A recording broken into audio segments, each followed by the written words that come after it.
Actes des Apôtres au chapitre 10, versets 35 et suivants. Pierre est à Césarée-sur-Mer.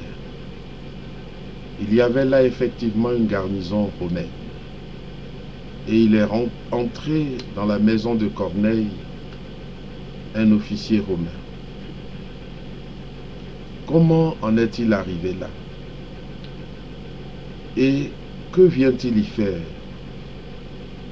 En fait, si Pierre est là, c'est qu'il a été quelque peu bousculé par l'Esprit Saint. D'abord, peu de temps auparavant, Pierre vient d'accomplir 2 miracles. Il a guéri un homme aîné à Lydda, et ensuite, il a ressuscité une femme, Tabitha, à Joppé. On dirait aujourd'hui Jaffa. Ces 2 miracles lui ont prouvé que le Seigneur ressuscité était avec lui et agissait à travers lui. Car Jésus avait bien annoncé que comme lui et en son nom, les apôtres chasseraient les démons, guériraient les malades et ressusciteraient les morts. Ce sont ces 2 miracles peut-être qui ont donné à Pierre la force de franchir l'étape suivante qui est décisive. Il s'agit peut-être d'un miracle difficile encore, car cette fois, contrairement à toute son éducation, à toutes ses certitudes d'avant, Pierre, le juif devenu chrétien, franchit le seuil d'un païen, Corneille, le centurion romain. Il est vrai que Corneille est un païen très ami des Juifs. On dit qu'il est un craignant Dieu, c'est-à-dire un converti à la religion juive, mais qui n'est pas allé jusqu'à en adopter toutes les pratiques, y compris la circoncision. Or, la circoncision est la marque de l'alliance. Un est circoncis, même proche de cœur, reste un païen.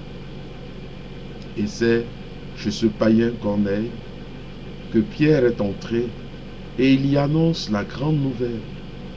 Jésus de Nazareth est ressuscité. Traduisez, l'évangile est en train de déborder les frontières d'Israël.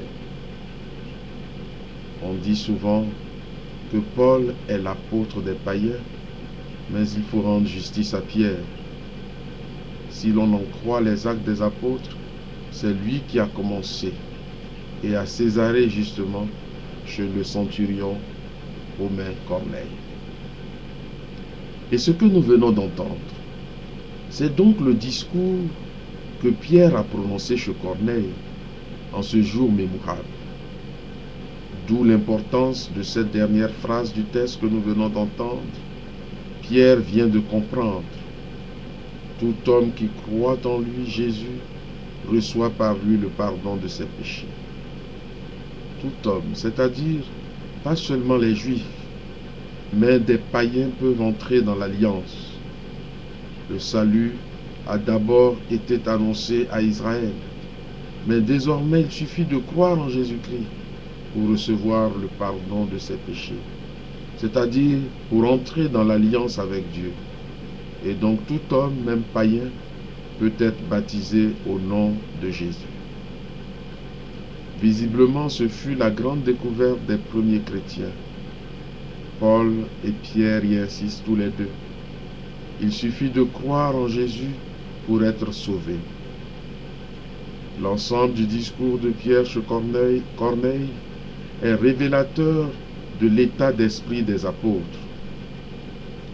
Dans les années qui ont suivi la résurrection de Jésus, ils avaient été les témoins privilégiés des paroles et des gestes de Jésus. Et ils avaient peu à peu compris qu'il était le Messie que tout le peuple attendait. Et puis il y a eu le vendredi saint. Dieu a laissé mourir le Messie que tout le monde attendait. Dieu a laissé mourir Jésus de Nazareth. Certainement, Dieu n'aurait pas laissé mourir son Messie, son envoyé. Leur déception avait été immense. Jésus de Nazareth ne pouvait pas être le Messie. Et puis ce fut le coup de tonnerre de la résurrection. Non, Dieu n'avait pas abandonné son envoyé. Il l'avait ressuscité. Et les apôtres avaient eu de nombreuses rencontres avec Jésus vivant. Et maintenant, depuis l'Ascension et la Pentecôte, ils consacraient toute leur force à l'annoncer à tous. C'est très exactement ce que Pierre dit à Corneille. Nous les apôtres, nous sommes témoins de tout ce qu'il a fait dans le pays des Juifs et à Jérusalem. Ils l'ont fait mourir en le pendant au bois du supplice. Et voici que Dieu l'a ressuscité le 3e jour. Nous avons mangé et bu avec lui après sa résurrection d'entre les morts. Il restera pour les apôtres une tâche immense. Si la résurrection de Jésus était la preuve qu'il était bien l'envoyé de Dieu, elle n'expliquait pas pourquoi il a fallu passer par cette mort infâme et cet abandon de tous. La plupart des gens attendaient un Messie qui serait un roi puissant, glorieux, chassant les Romains. Jésus ne l'était pas. Quelques-uns imaginaient que le Messie serait un prêtre. Il ne l'était pas non plus. Il ne descendait pas de Lévi. Et l'on pourrait faire la liste de toutes les attentes déçues. Alors les apôtres ont entrepris un formidable travail de réflexion. Ils ont relu toutes leurs écritures, la loi, les prophètes et les psaumes pour essayer de comprendre. Pour arriver à dire, comme le fait Pierre ici, c'est à Jésus que tous les prophètes rendent témoignage. Il nous a chargés d'annoncer au peuple et de témoigner que Dieu l'a choisi comme juge des vivants et des morts. Il a fallu tout ce travail de relecture après la Pentecôte à la lumière de l'Esprit Saint.